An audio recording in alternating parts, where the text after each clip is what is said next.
Hello again, how are you? Welcome along to episode 7 of Main Street Martin. This is the 5th and final part of our 2019 Walt Disney World trip series. Again, if you enjoy this video or any of the others here, make sure you like it and subscribe to the channel and keep an eye open for future videos. Again, in 2019, we went to Walt Disney World in May. We stayed at Disney's Coronado Springs Resort and we had a fabulous time. I'd certainly recommend this resort and you'll see some more footage in this final episode. But on a 14-day holiday, we had a package with Virgin Holidays. We had the opportunity to go to several parks over and over again and enjoy other things as well, including the Disney Adventure Golf, the water parks and so on. We had Memory Maker and the Magic Band all as part of our package. And in 14 days, of course, you get an opportunity as well to perhaps go off property and explore some other things as well. But in the final days of the holiday, there's a real opportunity to soak up all of the things that you haven't had time to do. Maybe do your favourite rides again, but certainly explore the areas that perhaps you didn't spend so much time in previously. And that's what you'll see in this final video.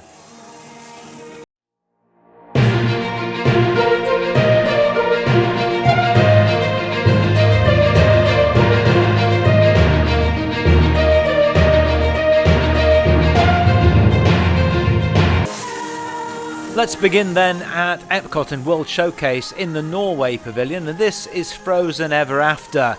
With our fast passes, this was the first time we'd experienced this ride, and I have to say that when I heard that Maelstrom was going to be replaced, I was a little skeptical. I wasn't a big fan of intellectual properties being placed in the World Showcase pavilions, partly because one of the joys of this area of the park is a chance to experience some of the cultures and stories from particular parts of the world. Having said that, it's totally immersive, particularly if you have small children. You can't really underestimate the impact this movie has had for Disney, possibly the biggest thing to happen in animated movies for the company since Snow White and the Seven Dwarfs in 1937. It's absolutely joyful. You get to meet all your favourite characters, you get to hear some of the songs that you love, and you really do feel like you're being whisked away to Arendelle.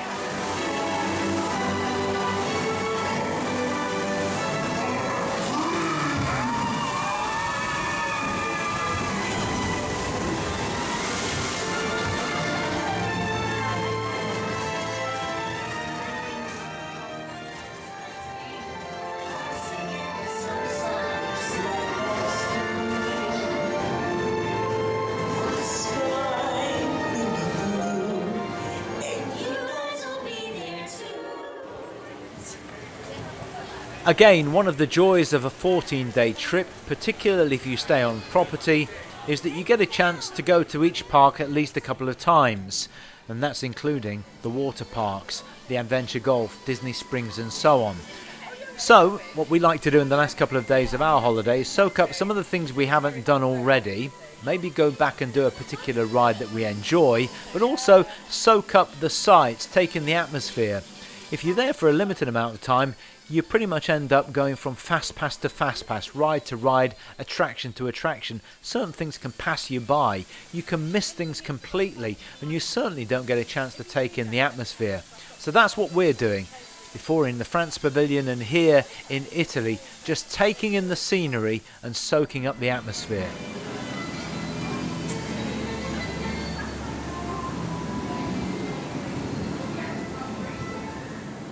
One of the things I like most about Disney is the immersive theming, which is all down to attention to detail, something you can appreciate even more if you take a leisurely walk around any of the parks. Now I want you to take in this view across the future world from World Showcase, because you may not be able to do this soon when all of the barges are complete for the future nighttime spectacular. That view may be completely changed.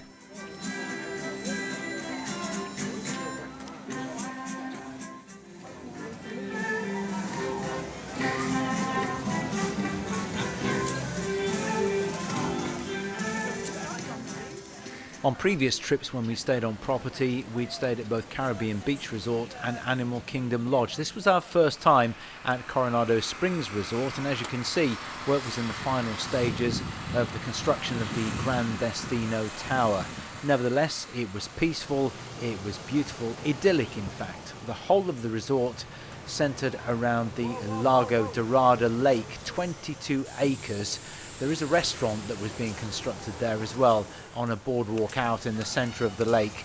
We decided to explore the dig site, the beautiful pool area, and some of the other themed areas around the resort. It really is beautiful, but then every resort is. This, by the way, is one of Disney's moderate resorts, so it's not too expensive either.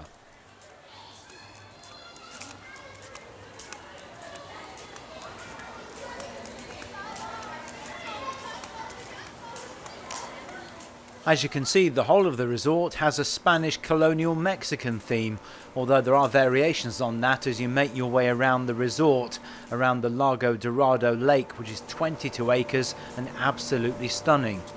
And again, because we've got a 14-day holiday, it means that you have a little bit more time to explore the resort, perhaps go to the pool here with its Mayan ruins. How many times have you been on holiday and then come home and said, "You know, I wish we'd spent a bit more time in the resort"? Especially a Disney hotel, it's a real shame if you don't explore it and spend some time there. Before we head off to Typhoon Lagoon and some of the theme parks for a final time, let's just take a walking tour through Disney Springs at a leisurely pace and taking it all in. It's a far cry from Disney Marketplace and Downtown Disney of yesteryear. After a major overhaul, it's a massive development. And it's a hive of activity. It's buzzing all day and comes to life again every evening with all sorts of entertainment, restaurants and bars to choose from.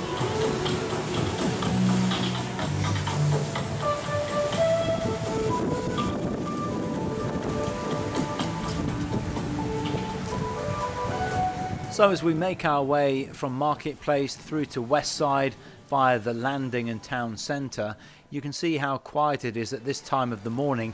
We like to go and get breakfast from Earl of Sandwich and then have a leisurely stroll through. You can take in all of the sights, see all of the beautiful theming and take a look across the water to Saratoga Springs Resort.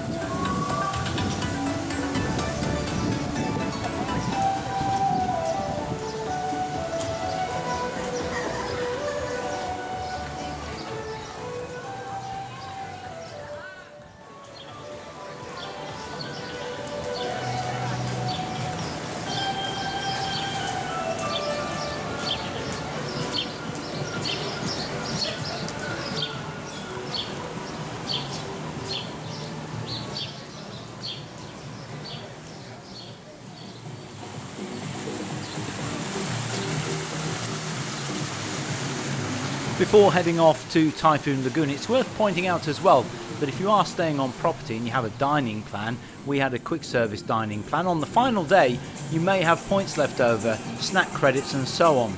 Don't forget you can spend those at Disney Springs for special treats, sweets, chocolates, whatever, maybe to take back as presents for people. And you can do that at various places, including World of Disney and Ghirardelli's.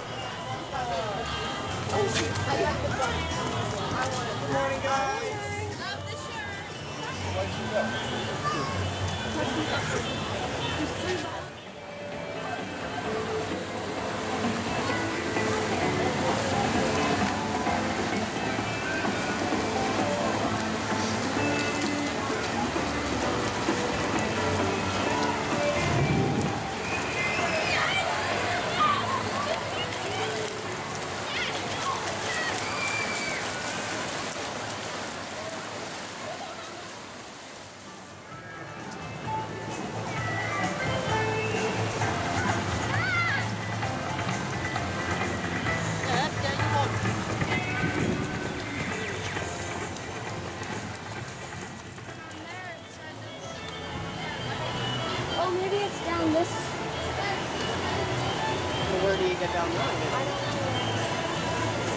First Street. Oh, yeah.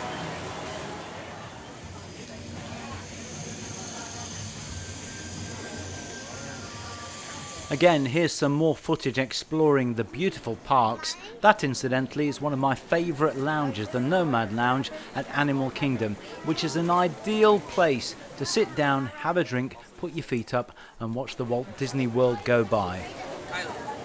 Stop walking so fast. Here, come here.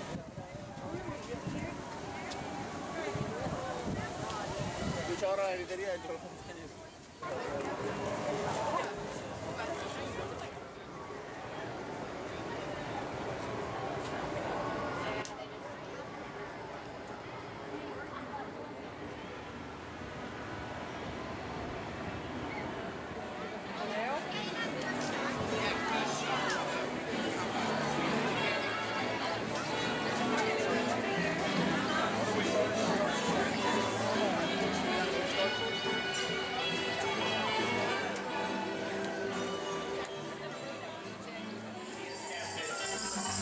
One's the people in his pictures that he found on the street. Second is a chance. How you doing? Hello.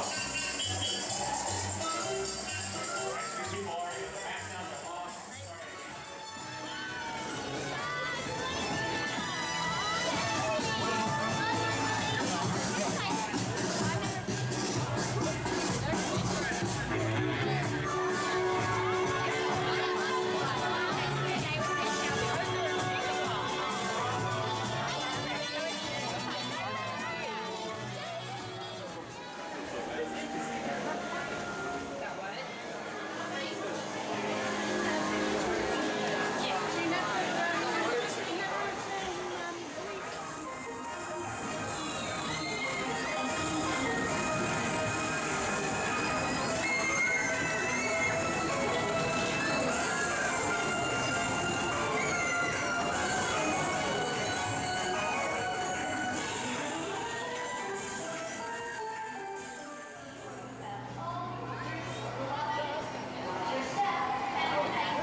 Dinosaur toy you've ever seen?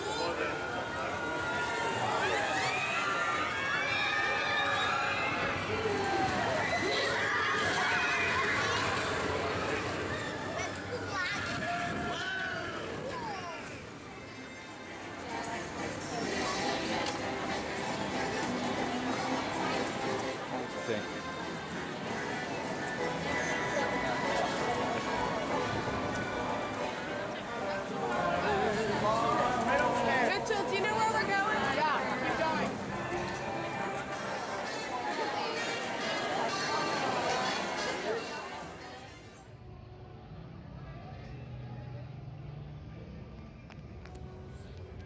From there it was on to Disney Springs for dinner. Now don't forget, if you stay on property as well, you get the benefit of extra magic hours, and that enables you to see the park in a totally different light or darkness at night.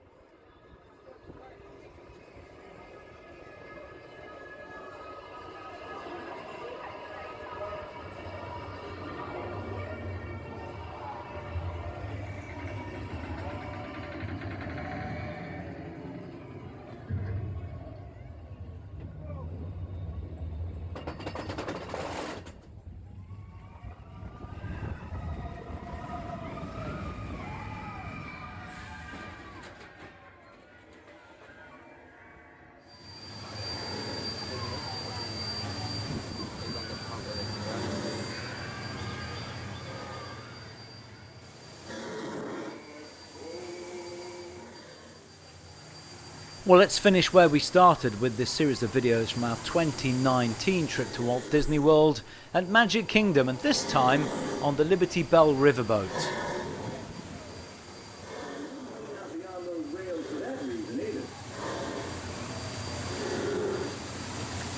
Now, for those of you on the port side, that river town we're passing is Frontierland.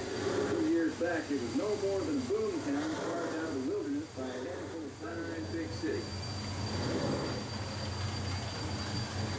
Frontierland reminds me of just beyond the outskirts of Frontierland. That's Chickapin Hill, or at least it used to be. Damn.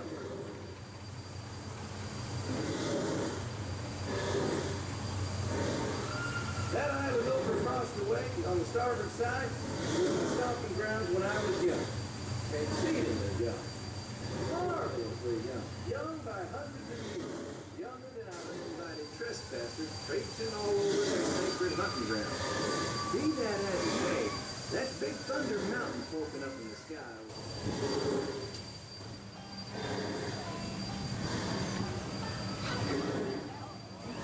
But mostly it's worn off.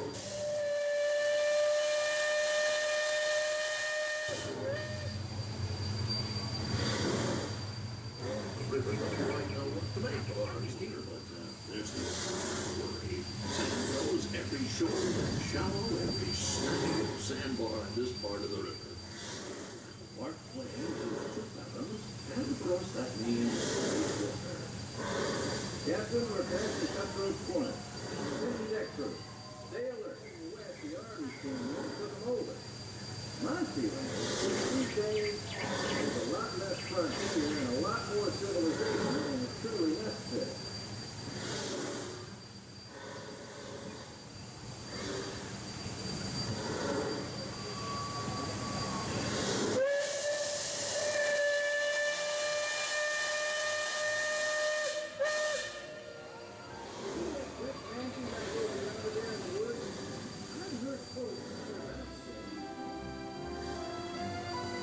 Make sure you keep an eye open for future videos on this site. We'll have some top tips for you, our favourites in lists of rides, attractions, restaurants, lounges and much more. Plus more videos from previous visits and hopefully before too long more videos from future trips as well.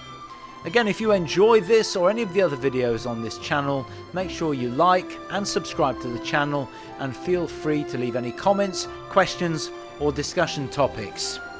Next time on episode 8 of Main Street Martin, we'll take you back to 1993 and not just Walt Disney World, but the long forgotten Opryland in Nashville.